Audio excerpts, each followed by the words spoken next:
Offering Gaza and the West Bank an independent state is admitting defeat because everyone knows that that is not actually going to solve this problem.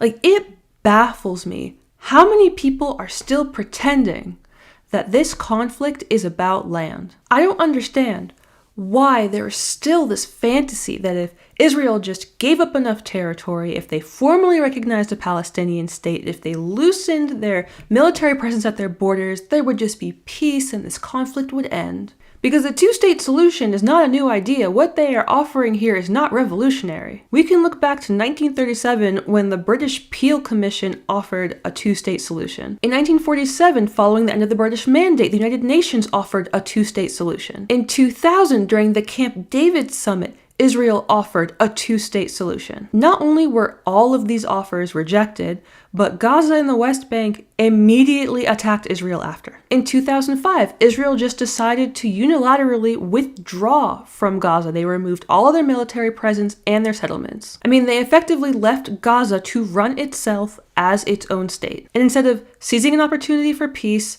and declaring independence and deciding not to attack Israel, they elected Hamas into power. So after winning the 2006 election by an overwhelming majority, Hamas decided to just start launching rockets at Israel. The result of withdrawing and recognizing Hamas as a legitimate government was not peace, it was more jihadism. And Israel tried again. In 2008, they offered the Palestinian Authority a state. And once again, they rejected the deal and continued to attack Israel. Despite decades of negotiations, concessions, and proposals, every offer for a Palestinian state has been rejected and met with violence because they do not want a state. The people who are pushing this plan are pretending that there is any situation where Gaza and the West Bank, as they are currently, are going to accept Israel as a neighbor. And that belief, it just so fundamentally misses what this conflict is about. This is not a dispute over borders or state recognition. This is a matter of ideology. What Israel is fighting against is the idea that they shouldn't exist as a state at all.